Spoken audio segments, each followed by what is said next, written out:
Hey everybody, Invisiblekatana here with my review for Spider-Man Brand New Day. Of course, as the title says, there will be spoilers in the second half. And also, I'm doing this in my car because apparently there's an accident on the freeway. So it's going to be mostly quiet, but you'll probably hear something. That's what the background noise is. But I was like, you know what? I got a lot of time because it is slow moving. I'm probably like 5 minutes from my job on the freeway. And I think I've been in this car for like 20 minutes already. So that's how things are going right now. As you can hear, 18-wheeler right next to me. But let's get into Spider-Man. First off, non-spoilers, I want to say there is a post-credit scene, but you don't have to see it. I have to make sure I say that off the top. It is not worth sticking around for. When I was in my theater, people, one guy was like, that's it. Somebody else was like, huh? I heard that people booed at other showings. My coworker, he saw it last night and I talked to him about it. He was like, yeah, post-credit sequence was nothing. I was like, yeah. I was like, I wish I thought to warn him about that. So I'm warning you, if you somehow haven't already seen the movie that's like got $1 billion already and is like the #1 movie of all time. Shout out to Spider-Man, that's pretty awesome. But if you haven't seen it, there's a post-credit sequence. You are fine skipping it 100%. 100%. It's worse than the one from, I want to say it was Homecoming, was the one that had Cap at the end where it was like patience and it was just like a joke ending. That was at least funny because it was like, oh, it's just a joke ending where it's like sometimes patience doesn't pay off and then that's how it ends. And it was like, that was silly, but it was like, at least there was something. The ending for this one was like, okay, he's gonna be in another movie, which you already knew that. Let's be honest, like we knew this wasn't the last Spider-Man thing. Even without a tease of him, he will return. That was the classic. But even without that, I'm like, he's either going to be in Doomsday and they just haven't said it yet, or he's in Secret Wars, because in Secret Wars comics, that's where he gets the symbiote costume. That still might not happen, but it's like, it's Spider-Man. He's going to be in one, if not both, and they just haven't officially announced it yet. Like, that's all there is to it. Like, we already knew he was going to come back in one, if not both of those movies. So it wasn't even one worth doing, if I'm being totally honest. But aside from that, great movie. That's after, that's a post-credit scene, so you don't have to worry about that. The movie you're paying to see, fantastic. It looks really good. The acting is good. The story is good. The action is absolutely amazing. I love the action in it. I like the costume. That's worth noting. Any Spider-Man movie, especially because, they like printing money. So it's like, well, we'll change the costume every effing movie. In the last one, they were like, 3 effing costumes technically? Like they even sold him having a suit inside out. A lot of people thought that was an actual costume because he had like the Doctor Strange gauntlet. And then it just turned out, oh, it was just the suit inside out. But before the movie came out and the toys were coming out early, everyone thought it was like a magic-based costume. And it's like, nope, inside out costume. It was like, oh. So we're gonna get a new costume in the next movie. But for this one, it was a good costume. It is classic Spider-Man. A good amount of blue, a good amount of red, a little bit of black for the spider, and the lines going through it. Definitely a good costume.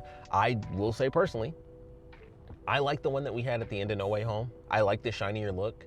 I would say this is of course more classic, but I love that shinier look. I use that costume in the game all the time because for me, I like the shinier costumes. It reminds me a bit of the Spider Armor Mark IV, which that's like my favorite costume in the first game. Sadly, it's not even in the second one, which sucks. But I like the metallic look. I thought it was pretty cool, but I don't mind that it's not super shiny. I do wish we got to see that at least a little bit though, where they they already have a montage at some point in the film where it's like, they could have done like a costume switch for the montage or, costume gets messed up or something like that, and then there you go.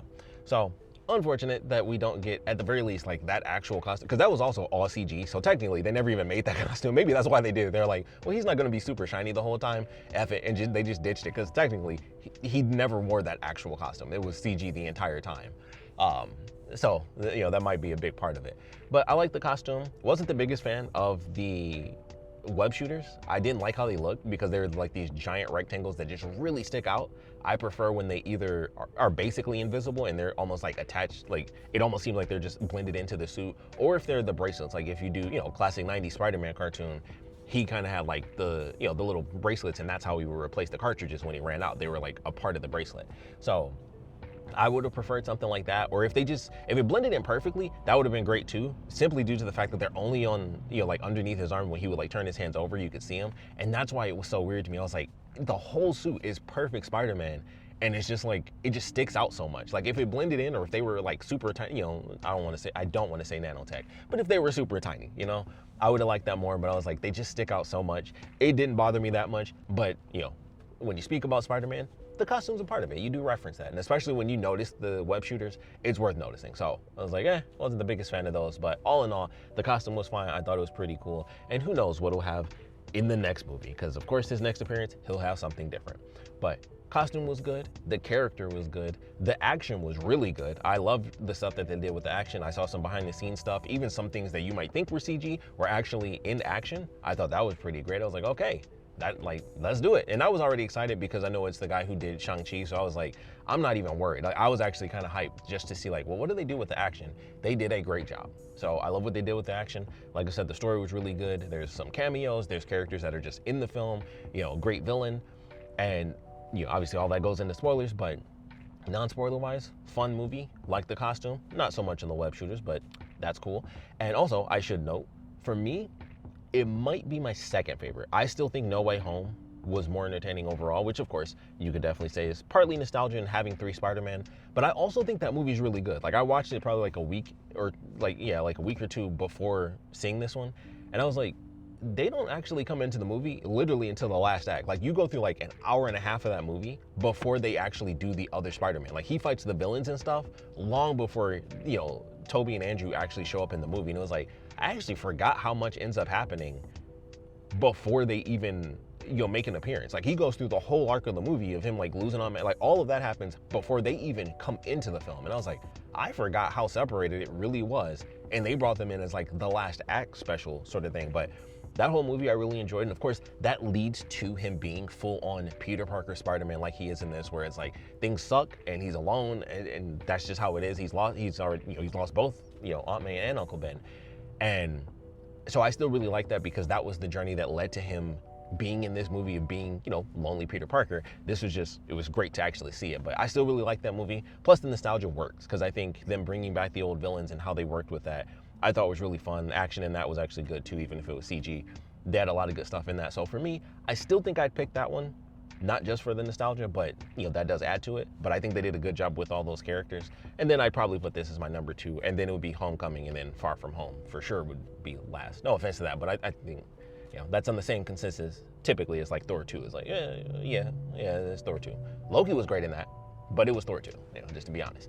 But I'd say that's it, non-spoiler wise. If somehow you have not seen the movie that is like the #1 movie of all time and got like already at like $1 billion and everything, go out and see it. It's really good. Skip the post-credit sequence, you are fine, but go see the movie. It's really good. Now, full on spoilers from here on out. If you have not seen the movie and you don't want it spoiled, go see the movie, because it's worth it. But full on spoilers, we're gonna start with the villain, Jean Grey. I was surprised by that. I liked it. I thought it was a good job. Of course, there were rumors and everything. It was even spoiled like the day before the movie came out, like on the red carpet. The one guy who spoiled it, I don't know if he's with us any longer, but he spoiled it. And he was even without spoilers, what are you looking forward to? Like, who's the greatest villain in the movie or something like that? And he just straight up was like, Jean Grey. And it's like, what a fascinating decision to make with your life.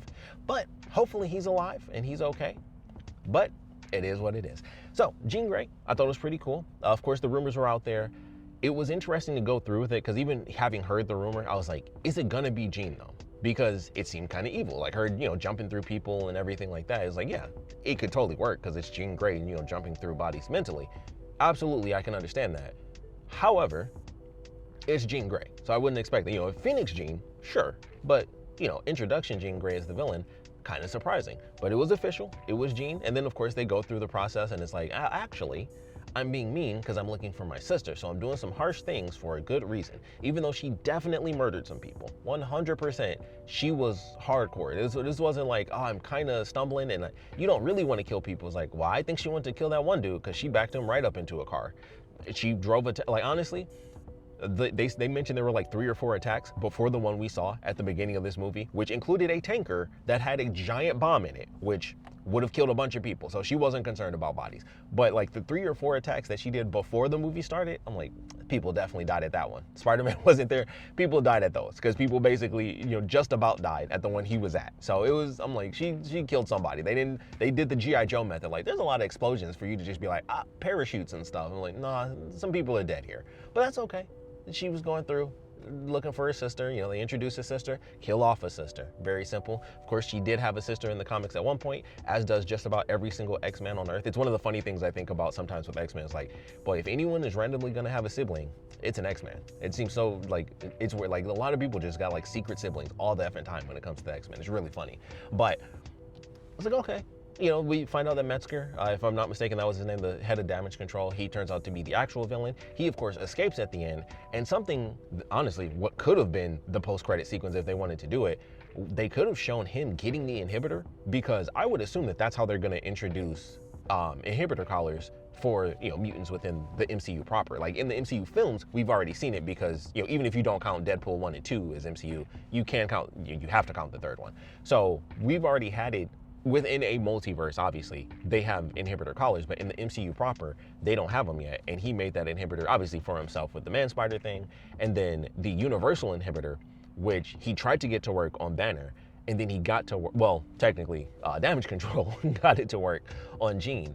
And it was like, okay, that's gonna go somewhere. The villain has escaped. I don't know if they're gonna switch things around. You know, it's MCU, so they switch things from the comics all the time.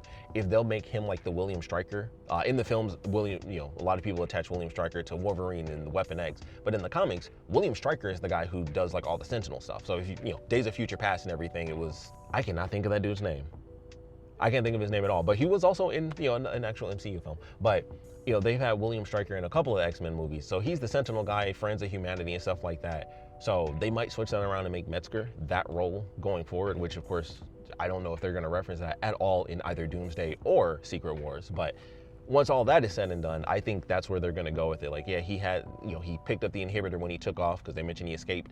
And after Spider-Man got shot, they don't show what happens on the island. Like, Frank ended up getting him eventually and taking him to the hospital, but it was kind of like, that was just a neat little cut. It was like, well, he went down, he went to sleep, Jean helped him live, and then Frank got him to the hospital. I doubt any of them were like, man, we got to get this inhibitor chip. It was like, we need to save Spider-Man. So the villain takes off, villain gets the inhibitor collar, they'll bring that back, you know, down the line. Maybe they either just weren't thinking about doing that, or they just haven't officially decided. That could easily be a thing where they're like, well, we don't want to officially say Spider-Man's the reason inhibitor collars come in, but it seems like the most obvious thing in the world. Like, universal inhibitor is the, like, a full-on introduction. Miss Marvel is technically a mutant in the MCU, but full-on introduction to like, hey, here's like one of the most famous mutants you know from the X-Men, and then you introduce inhibitors on powers, a universal inhibitor. It, you know, 1 and 1 plus, you know, 1 plus 1 makes 2. So I think that's where they're headed with it, even if they didn't film a scene, which seems odd to me. Like, you know, they don't reference that. That easily could have been a post-credit sequence, but at the same time, maybe they're like, well, we don't want to do a post-credit sequence.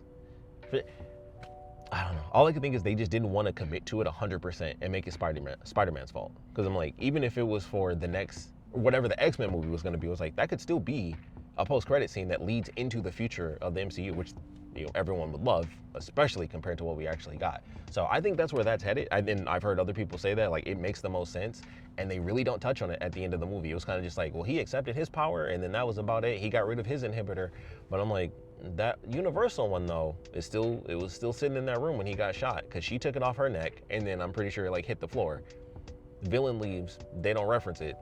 Easy way to write that in. So maybe they just didn't film it, and, you know, we'll just see it, you know, a little bit later on. But that's definitely, that has to be where that's headed. If not, that's crazy. I would be shocked if they don't make any connection to that and make it Spider-Man's fault. I'd be very shocked by that. But just wanted to throw that out there, because I'm like, you know, like I said, 1 plus 1 makes 2 seems kind of obvious, but it seems weird that they didn't reference that. At the very least, as a post-credit sequence, to be like, yeah, this definitely happened, and we have a plan for this in the future, because it seems really obvious. So that makes it weirder that they didn't actually just film a scene for it. But aside from that, Jean was cool. I like the way they used the power. I like the simple story. You know, them going through the process, her finding out that the VMAX situation was her sister actually just putting out the last thing she saw. And it was like, okay. And then, of course, she gets pissed. She develops her powers, shows what she can really do, freezing all the people in the city within like a kilometer. That was pretty awesome. And in general, her running around, you know, finding out who Peter was and everything like that. I like the way that that was handled. Her jumping through the people, like when she was actually having that conversation during the scene where she backed the dude up into a car. During that scene where she was talking, you know, jumping through multiple people. I know everyone has, you know, the memes have been really funny about like the one black guy that she took over for a minute, and they're like, oh man, Miles Morales. I'm like, no. Like, that is a grown man. He can't, like, I appreciate his acting, but he can't be Miles. Like, no, he's not Miles Morales. But I thought that was really funny that that's how people were just jumping to him. Like, he can't, guys. Like, he was great in that scene, for sure. Put him in something else? Absolutely. But he can't be Miles Morales. But I thought that was really funny that that's where people were jumping to him. Like, you can't just say, like, a good black actor and just instantly Miles Morales. Like, we gotta pick a young dude. So thought that was funny. But I like that sequence where, running around and then finding out the limit, him crashing into the wedding, and then she takes over the bride and stuff like that. Like, they had some great creepy scenes. And then of course the super effed up scene with her taking over MJ. And it was like, oh, that's interesting. And the really funny thing about that, being someone that knows like elements from the comics, when they did that in the comics, him just talking to people is how they remembered, because there was a spell where everyone forgot he was Spider-Man, and that was how they broke that spell. It was literally just like, if he told you, it was just like poof, everything came right back. And I was like, oh, that literally fits with something that's happened in the comics. And it was like, that totally makes sense. Like, they would kiss and then he would tell her extra stuff. It was like, that's literally how it happens in the comics, so that totally works. And then it was like, nah, sorry, it's me. And I was like, ooh, that's effed up. And then when it was her at the end, or later in the movie where she finds the note, and it was like, I don't love you. And I was like, ooh, that's rough, buddy. Like, that's rough. Man, that is some real Peter Parker stuff right there. It's like, you do not get to be happy. But he got to be friends still. He got to still talk to them. They do the thing with Ned. Obviously, everybody has their theories at the very end. Once again, we'll just have to wait and see exactly what ends up happening. Who knows if he really remembers him or how they're going to do that, because it would make sense for him to remember just from the handshake, but she doesn't remember anything, even though they had a conversation. Like, obviously when they kissed, she wouldn't have remembered that anyway, but we'll just have to wait and see. So we shall see. But it was like, okay, at least, as long as he gets to be friends with them, he gets something a little nicer. That's cool. And if they want to kill off the boyfriend in the next movie, I'm totally fine with that as well. That's just, they've officially said that he was the character from the comic Paul. If you don't know about Paul from the comics, that's cool, but trust me, a lot of cheers would happen if he was just like brutally murdered. And it's nothing to do with the MCU version, but if he got killed, people would cheer. I'm just, look into that if you don't know about Paul. That's all I'm saying. But I like what they did with the characters. I like how they, reintroduced them, and that separation of the characters. The montage in the beginning was really cool, where they, jump years ahead, and him, just watching their content and everything. So I liked it. I like what they did there. Like I said, as far as the entire film, the action was really good and hopping all over the place. Frank, I thought, was pretty good. I know people have issues with that, with him being a bit more lighthearted. He swore a lot. I will say that. They did get a lot of swearing in there, where I was like, okay, I can appreciate that. Like, there was more swearing than I expected, because I thought they were gonna, they even do it in the trailer where he's like, he almost dropped an F-bomb, and then he gets hit with the web, and I was like, okay, that was about it. But like, he's swearing up a storm, and I was like, all right, I can at least appreciate that. Is he super mean like he typically would be? No, but I can appreciate this version of him being around Spider-Man, because for anyone who doesn't know, he's a huge fan of Captain America. Like he believes in Captain America. Like, people that are just straight good, he will be like, cool, like, we're cool. And of course, Spider-Man being like an actual kid, it does change him a little bit. Like, you read any comic book character, they all have moments where they've had like something a bit more lighthearted.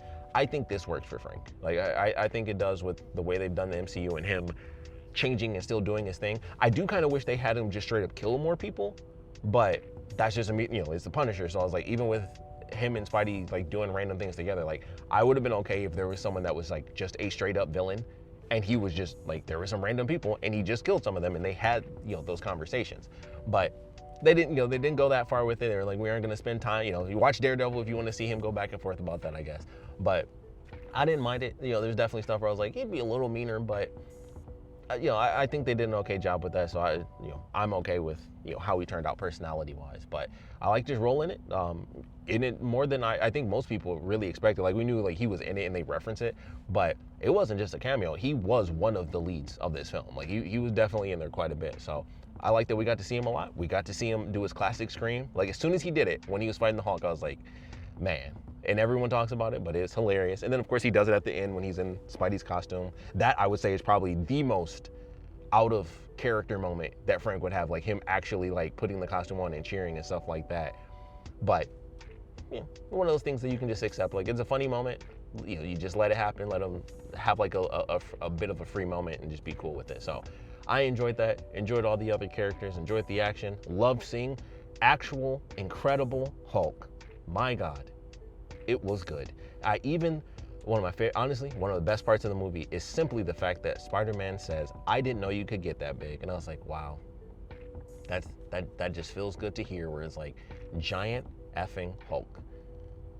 Looked great. Looked bigger than I think he ever had in any of the other movies, even when it came to him being in Avengers and stuff. It's like, I think this is the biggest we've ever seen him. He was definitely like super fit. Like, in the other ones, even when he was the Hulk, and he was like buff. He looked like all the fat was gone and it was raw muscle. And I was like, oh, this looks like actual full Dangerous Hulk. Like this might be bad for them. Great sequence though. So oh man, we need more. Still craziest thing on Earth is that they were like, we don't need that for Endgame. Who wants to see the Hulk become like actual Hulk? Still crazy. But we got to see it in this, and thank goodness. The Incredible Hulk in this moment is back. We'll see what they do with him in the future, but just stick to this and just let him fight. Please. Let him effing fight. But really enjoyed the movie. Of course, would love to know what you guys thought about it. So please put your comments down in the comment section below. Let me know your favorite parts about it, your least favorite parts about it. I think I did cover everything I wanted to. Great to see Scorpion in it, just because that was cool. I like that actor as well, but it was cool that he showed up at least 2 times. I would love to see him come back as the Scorpion later. And I heard, it was on the internet, take it as you will, but there was, I believe, an actual quote where it was like, yeah, well, what if we just take him to his extreme and then we make him Venom, because Scorpion does become Venom at one point. And I was like, I wouldn't hate it if we got the symbiote costume and then instead of them going, Venom Eddie Brock, they did Venom Scorpion. I'd be fine with it. I'd love to see I would love to see a different version of a different person that was Venom. That would actually be kind of awesome. I want Agent Venom so bad.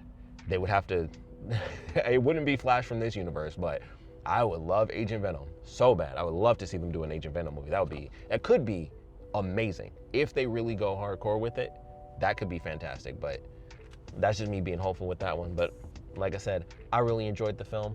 I am still stuck in this effing traffic. I do not believe I've moved more than like 30 feet this entire time. I hate it, but at least I got this review done. So I hope you guys enjoyed. Like I said, I would love to know your thoughts on Spider-Man Brand New Day. So please put your comments down in the comment section below. And of course, thanks for watching.